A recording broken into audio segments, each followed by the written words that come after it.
No mai haere mai ki te tina hui. Kura koutou katoa ko Jennifer Lei aho hei kai mahi aho ki Ace Aotearoa me te kako Aotearoa. Very warm welcome to you this Thursday in May from wherever you are around the motu. Lovely to see some of you who I've seen before and some new people as well. Thank you for giving up your time for this session, which will just be an hour. Okay, so this morning I wanted to offer this. I found it on the Tertiary Education Commission site. I thought it linked really nicely to the session title this morning. In Te Reo Māori, it is mā te mahi ngā tahi ka angitu. Success requires all of us to play our part, and obviously ACE educators and all of you online, importantly, play a big part for success for our learners. And today's session is around titled Continuous Learning Odyssey, a roadmap for tutor excellence and student triumph. Just for those of you who perhaps aren't aware of adult community education Aotearoa, and I know many of you are, just wanted to share this slide here that lets you know what you can have opportunities to be part of. Okay, so introductions, whakawhanaungatanga.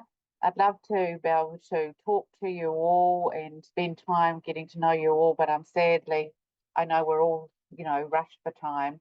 But it's lovely to see 15 of you there already online, which is fantastic. And I'll just scroll back and see there's a few more that have written in the chat. So just a little bit about me, and please excuse me if you've already heard this, those of you who have joined before already know who I am. That's me with that right dress in the middle there. And you can see the Ace Aotearoa Chief Executive, Hannah Pia-Barrel, on the end there on the left, Tai Samaele on next to me there in the orange shirt, myself in the middle, and then you can see two people from Ōtautahi when we organised the Festival of Adult Learning last year, Lottie and Frank. So they're from local ACE providers. Some of you may recognise them. So that's a little bit about me and my background.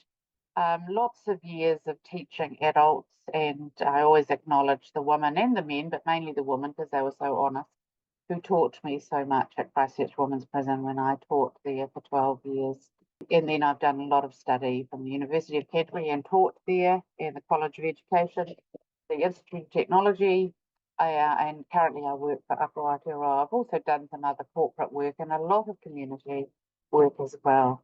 That's a bit about my experience too. So that's why I had the opportunity to work one day a week for ACE Aotearoa, talking about our teaching standards. So today, this session aligns with the ACE teaching standards, and that's what I'm basing all of these sessions on, because the teaching standards are unique to the ACE sector in that they really give us a sense of how we can be how to be a good tutor, how to be a good educator. So this session today is looking at the actual standard of professional practice. And in particular, we're looking at 2.3. So looking at our own beliefs and the impact on practice and the achievement of learners. That ties in with all of those there as well with professional practice. So these are the contents for the next hour. We'll talk a little bit about learner success in line with the title for student triumph. Talk a little bit about professional development, talk a little about the concept of excellence, and then we'll have an opportunity at the end for reflection.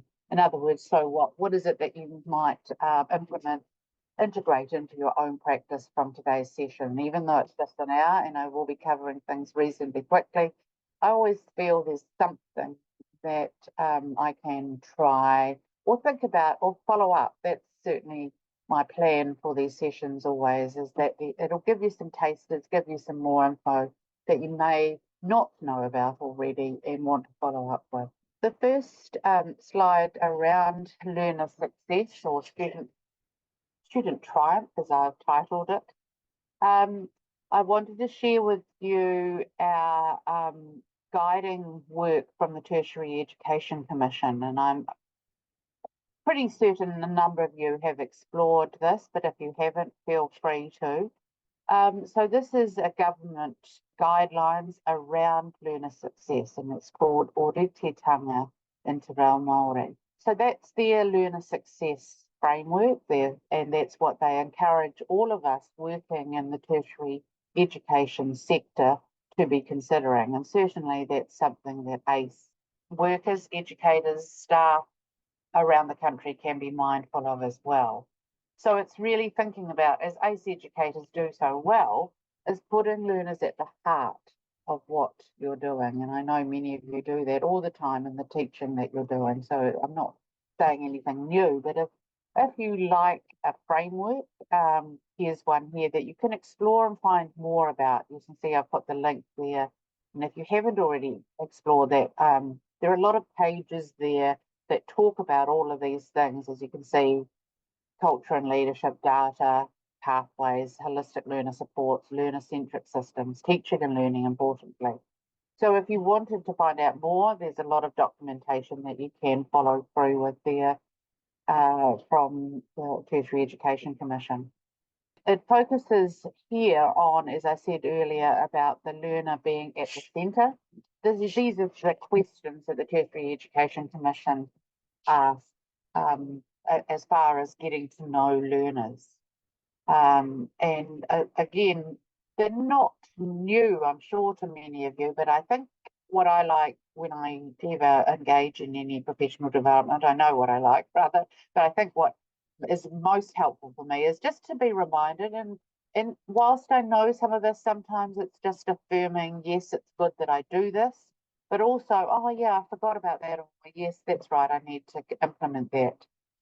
So I know in the ACE sector, we do the first 2 and 3 rather really, really well. We do it as part of our everyday practice. We often ask people more and get to know our learners better, so we have more information. We can draw on people's pepeha often to help us to get to know learners, but we also take an interest if we see learners who perhaps are showing signs of distress. We find out.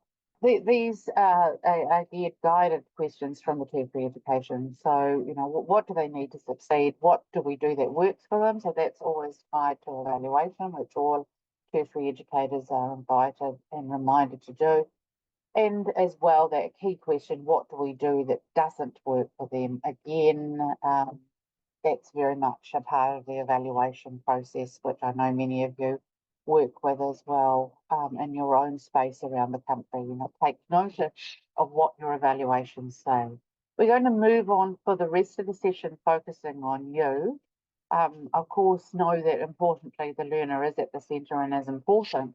But this session today is around tutor excellence, thinking about you as the educator, the tutor, the kaiako, the manager, the person who is responsible for implementing learning for the learners and wherever you are, in whatever place you're teaching in. So I'm going to invite Viv, who's going to share a poll now around this question, because I'm interested in you and what you do as far as upskilling for you as far as any professional development is concerned. So hopefully in your screen now, you see how do you participate in professional development, and please could you tick any of those: attend a workshop, talk with colleagues, listen to webinars or podcasts, or read articles that could be in journals, in books, etc., or online, whatever works for you. So we have attended workshops. We have 73%. Talk with colleagues, 82%. Yep. Listen to webinars or podcasts, yep. 73%. Yep. And read articles, 91%. Wow. So the most popular answer was read articles, followed by attending workshops. Oh, sorry, talk with colleagues, and third equal attending workshops and listen to webinars and podcasts. Wow, yeah, that's great. Thank you very much. So good to get a sense of what you're doing and how you're doing it. So thanks very much, everyone. So after the poll, we're going to try something a little bit different now. We're going to move into a whiteboard exercise. And we're going to have 2 questions to answer there. I'd really love it if you were able to have a go at answering these questions too, please, about how do you find out about what you need to learn and what do you do with any new learning. So I always find it's good to learn and hear from others, as we all do things in a different way. And that's why I've created this exercise today. And then it's thinking about, so what? Okay, you do the learning, but then what do you do with it? Do you just, put the notes in a book and never look at them again? Sadly, sometimes I have done that. I always have best intentions, but some life gets in the way. But, what do you do? How do you make it come alive? And there's a cool answer there. Apply it with the learners. That's so fantastic, isn't it? Yeah, if you've got new learning, you apply it. That's a great way of basically, keeping up to date. And I find the sooner I do that, the better. So I might just check and hit the person who wrote LNAT result. Is that someone who might be able to share with all of us? Because I'm just thinking some people might not understand that, what that means. Is anyone happy to share and talk about that one? The one who wrote that one, LNAAT. It's I know me. it's an acronym for literacy, numeracy, but who wrote that and would you mind sharing, please? It's me, Judith. Yeah, it's you, Judith. Lovely. Thanks. Can you Thank just you. tell us Yeah. how do you find out about what you need to learn, please?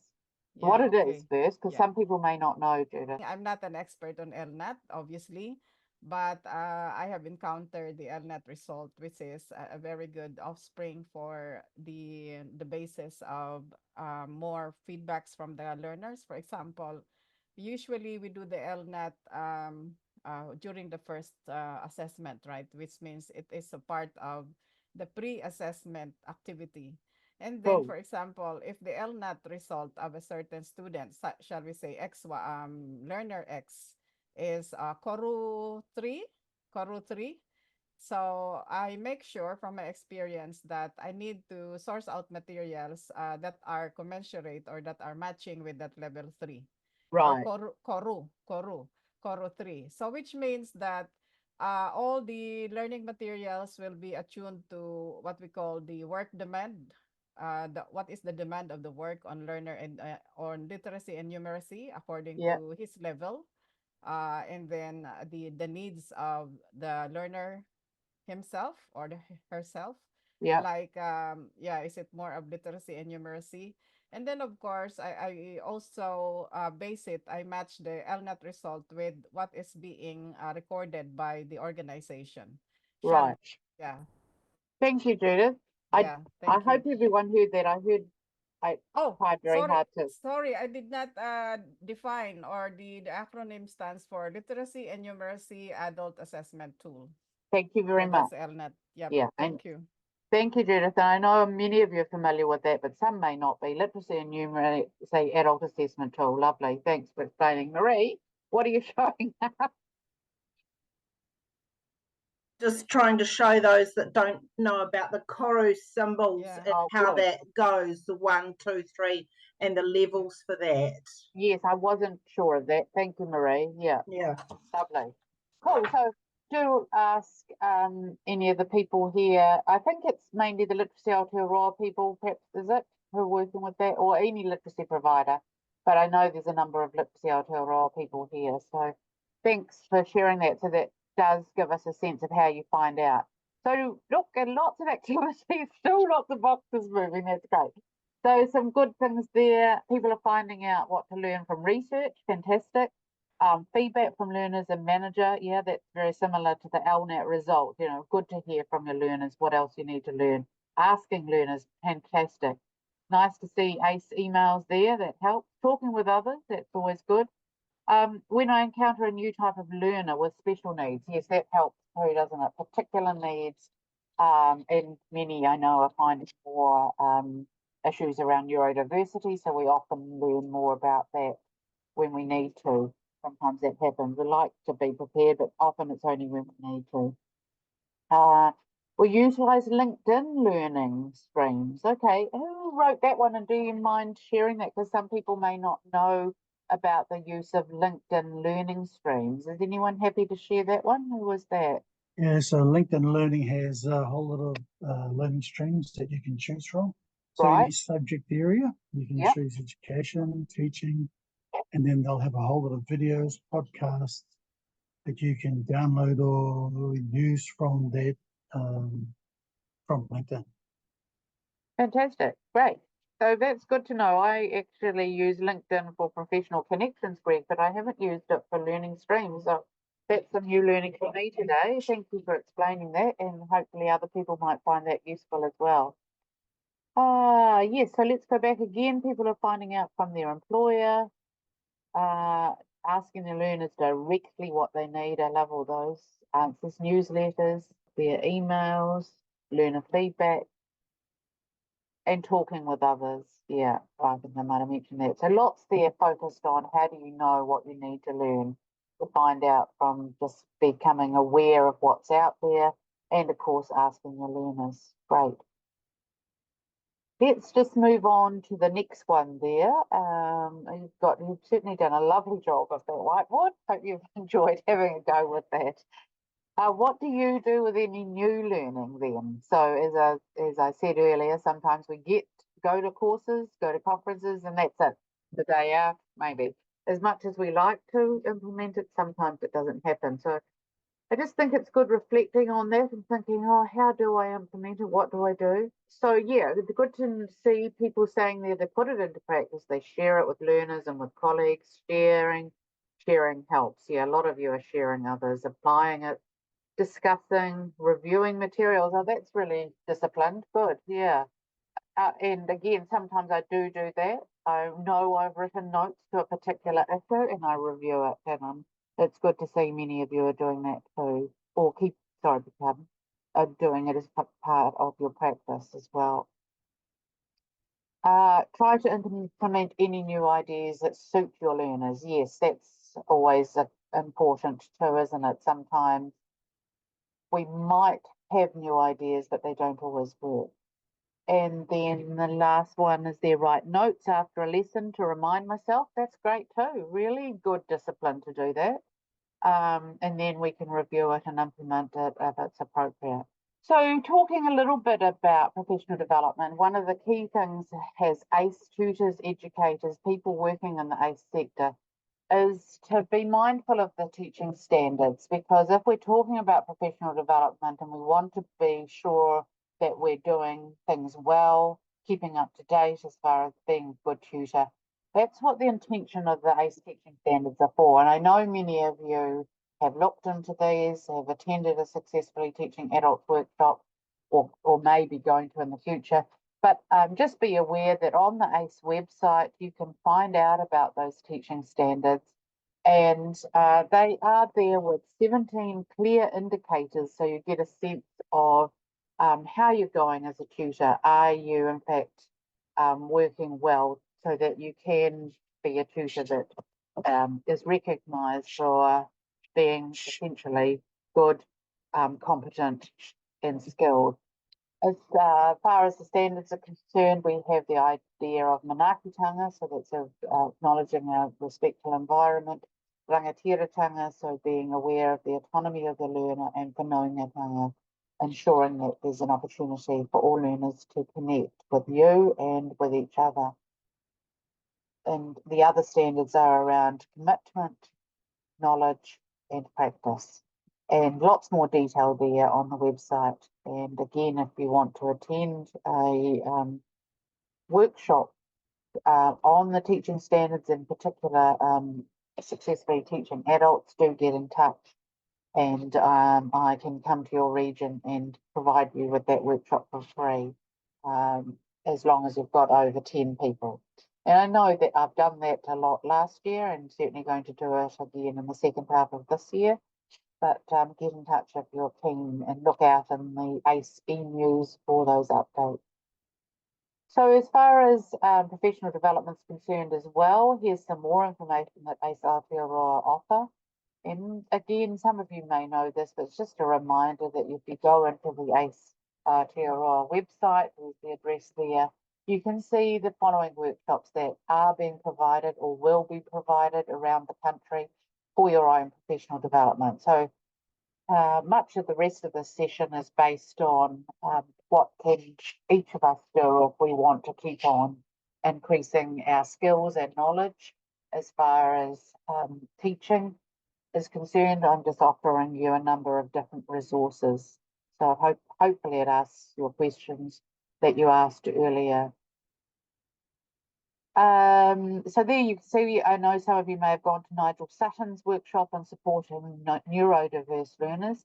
There's the teaching standards one there, and we have a number of other different workshops that will be available, including the Te Reo workshop offered by Te Aotearoa at a later stage as well. So again, ask Viv immediately if you want to, or just look it up later yourself.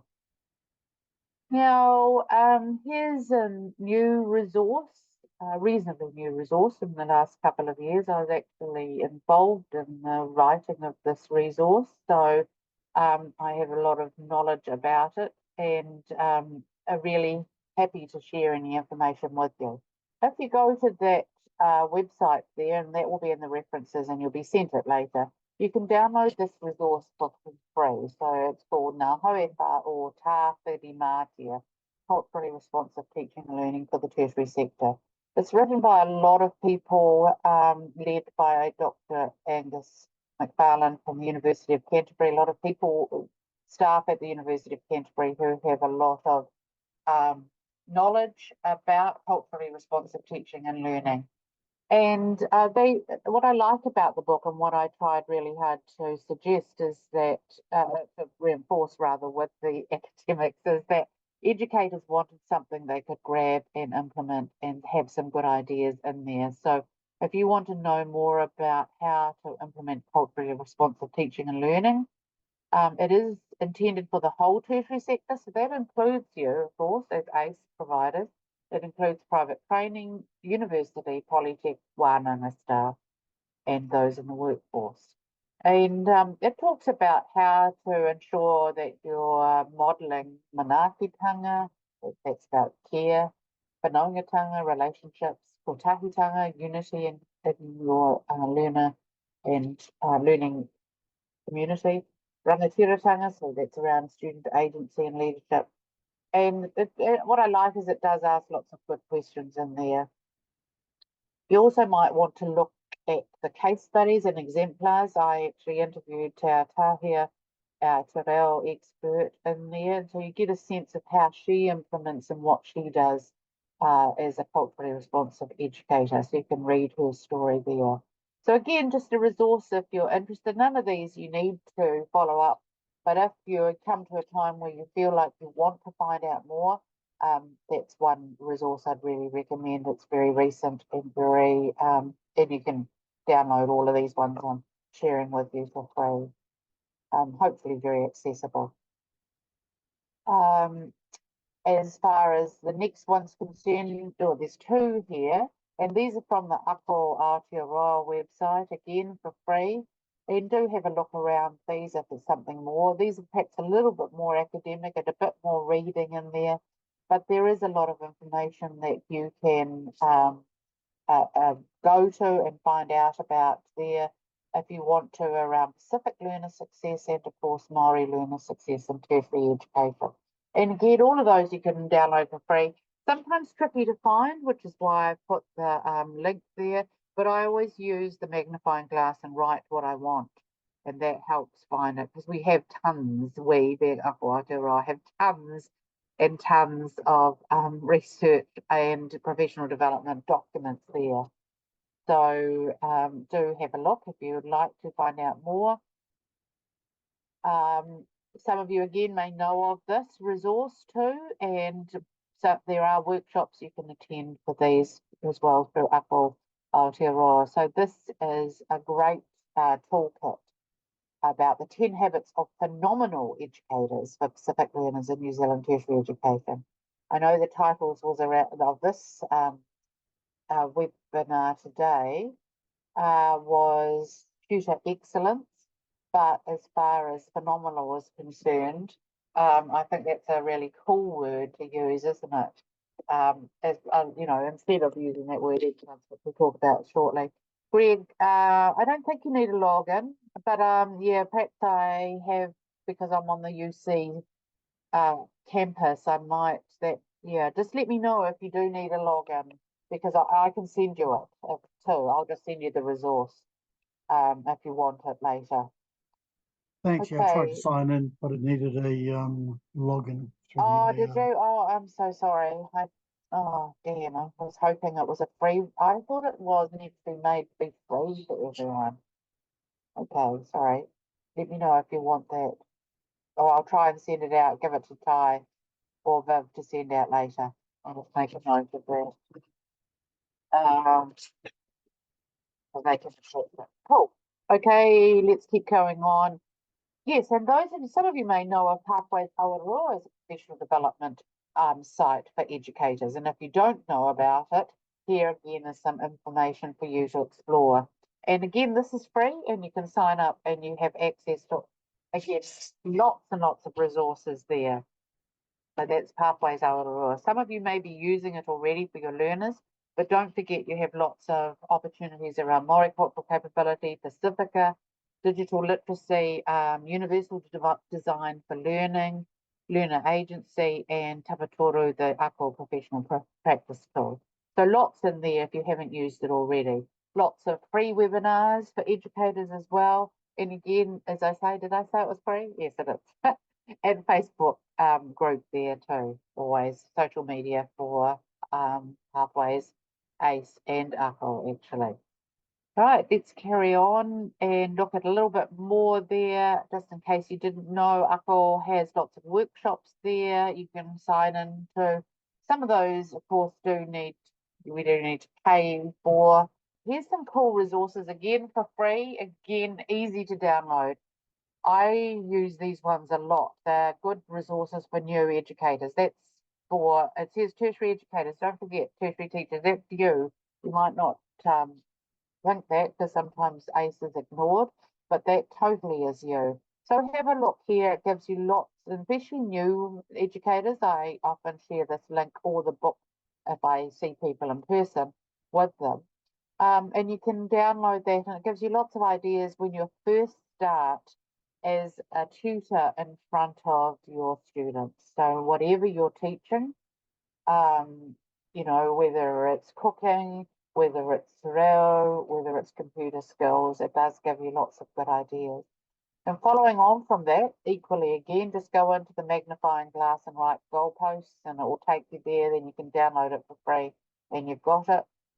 Or if you're really, really keen, you could write to me, email me, and I could send you hard copies even. How's that? Bonus today because you're still here. Fantastic. Yeah, so goalpost is really cool too. It just takes that signpost a little bit further than the introduction. It just gives you more details, perhaps a little bit more as far as theory is concerned, that sort of thing. So that goes into new details. And wait, there's one more. Yes, one more. Here it is here, e-post. So this is the last one of the series of signpost, goalpost, e-post, and this one from Aotearoa. If you're wanting to find out more through technology, have a look at this one too. So again, you've got that easily to download for yourself there from the Ako website. Cool. So last part of today, there's just a little bit of a kōrero about the title today, which used the word excellence. And that's it was just something intentional, but I did just want to see what you thought about that word as far as working with your learners. Okay, so A plus excellent. How are you feeling about A plus and excellent? What's your first reaction when you see that word? And I'd be interested in just having a little bit of a discussion around that from your point of view as a learner, but also your point of view of working with learners. And here's a few questions. What do you think? Because so I've had a bit of feedback already about use of the word excellent, and that's because Aotearoa has Teaching Excellence Awards, and some people kind of go, really, what's teaching excellence? So what do you think when you hear that word excellence? What do you think about the term best practice, good practice, excellence, phenomenal? I was interested in a little bit of research I did. There's a lot more on this, but just in 2014, I was interested in The Guardian in an article there written by a scientist who talked about excellence being an old-fashioned word and appealing to an old-fashioned ideal.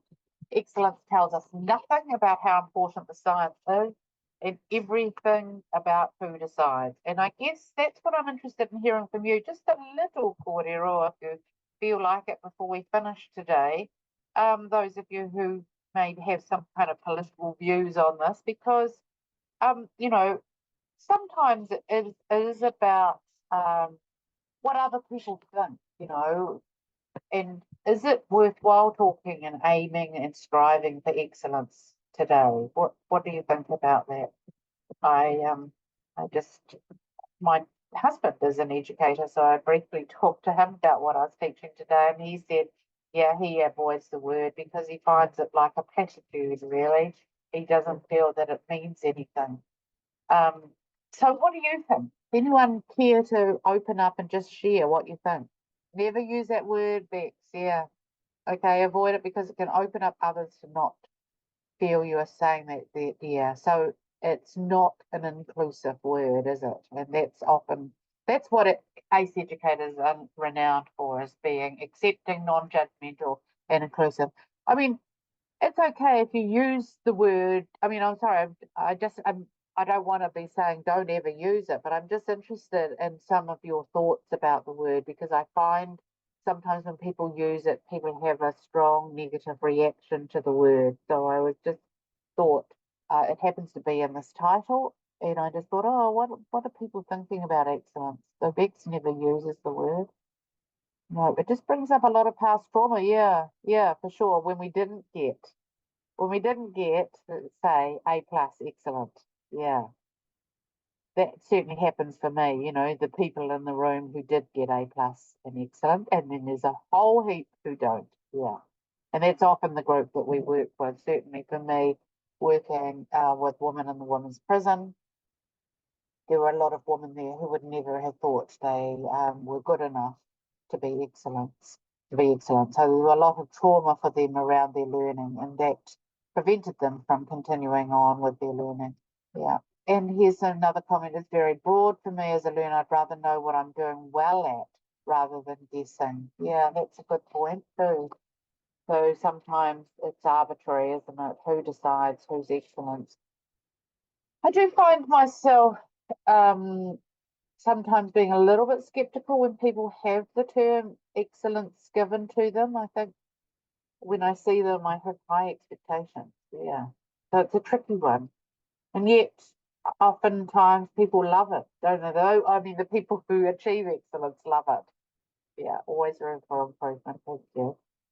So, Greg, used generally for the group to reframe the learning experience and build confidence. Greg, can you just expand on that? Sorry, I'm not quite sure what direction that you're coming from. Do you mind just opening up and telling us about that?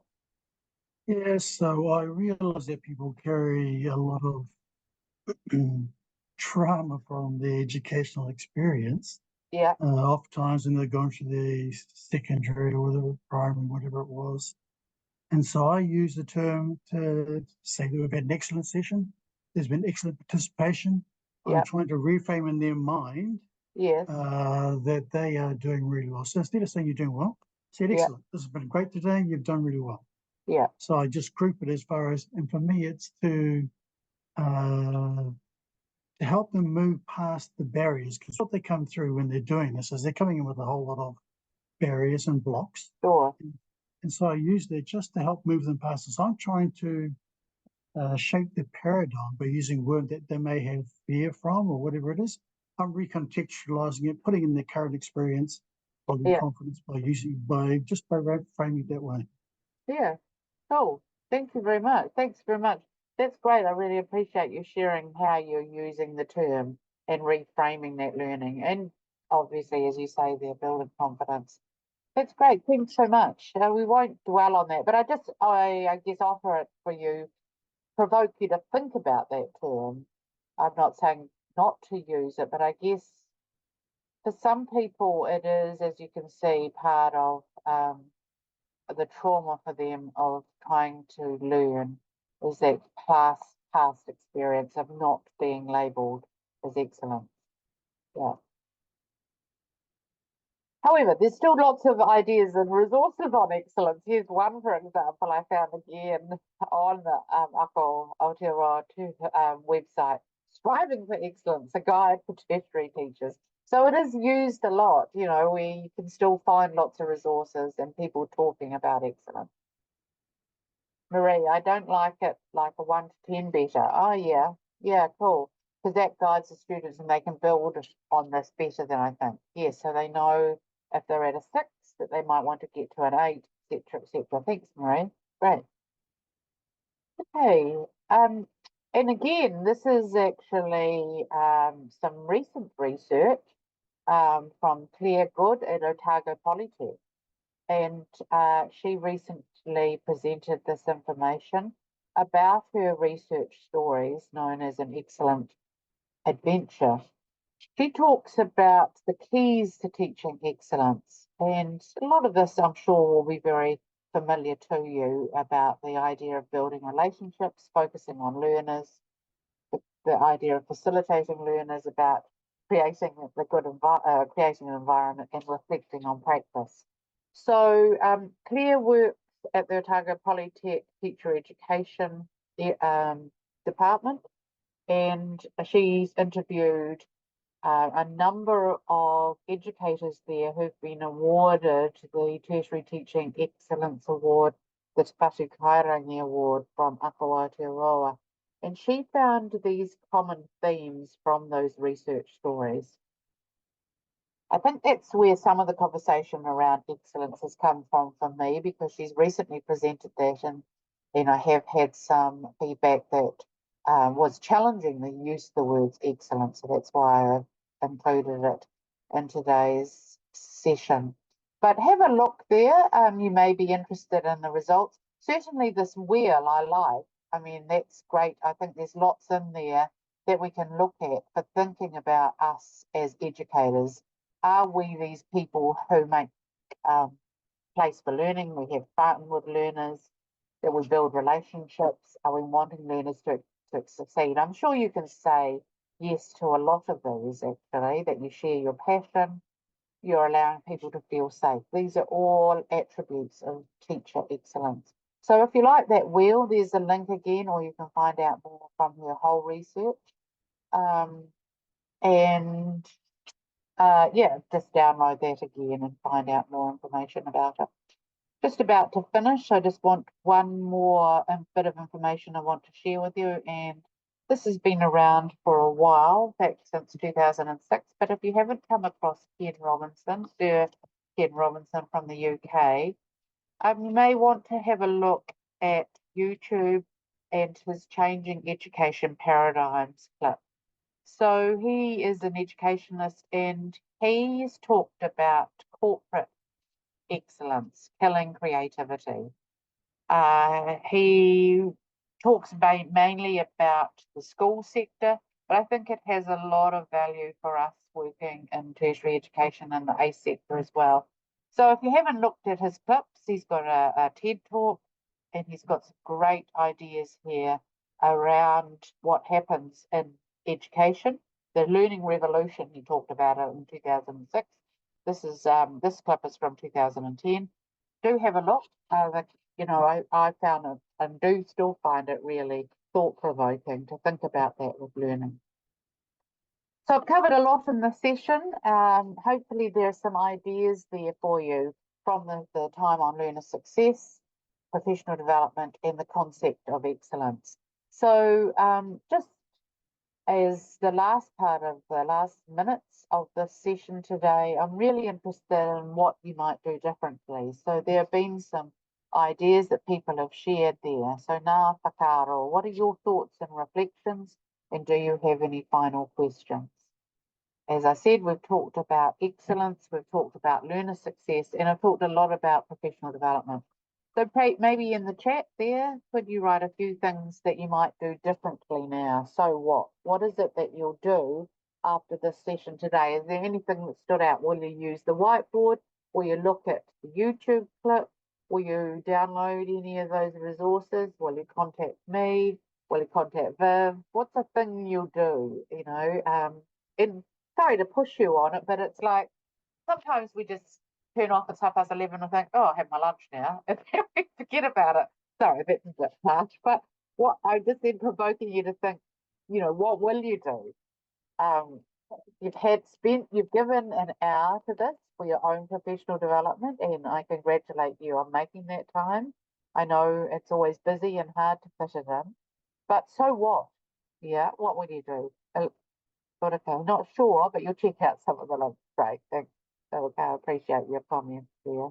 Yeah, and I know some of you probably need more time to think. So what? Yeah, that I understand that. Yeah, cool, Marie. Thank you. Yeah, so do have a look. I don't mean to be biased about the Ako and ACE, but I guess obviously I love both of them as organisations, and I love a lot of their resources. Not all of them will work for you, perhaps, but do have a look.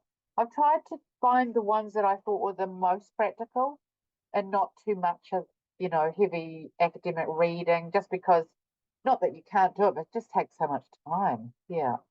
Pathways Aotearoa, great. I'm glad you have a look at that and read the hard when they arrive, love. Good on you. Ah, yeah. Thanks, Erica. Yeah, think of some not synonyms, synonyms for excellence. Greg, we review the recommended resources to assess new ways of engaging and interacting. Thanks.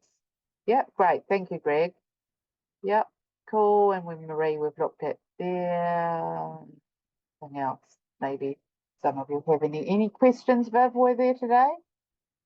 No more questions. We'll check out some of the links in the TED Talks. That's good to know. Bex, you're going to download. Yeah, listen to the TED Talk.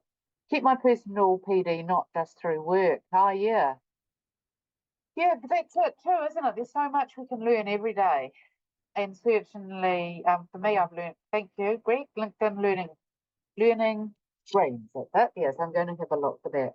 No questions, but thank you for the links and for the hour. Great. Thanks very much. So I'll just end with a karakia today and leave you to continue on with your Thursday. Hopefully it's sunny where you are. It is here. Kua mutu a mātou mahi, mō tēnei wā. Manaki mai mātou katoa, o mātou hoa, o mātou whānau, ao ki te orangi. So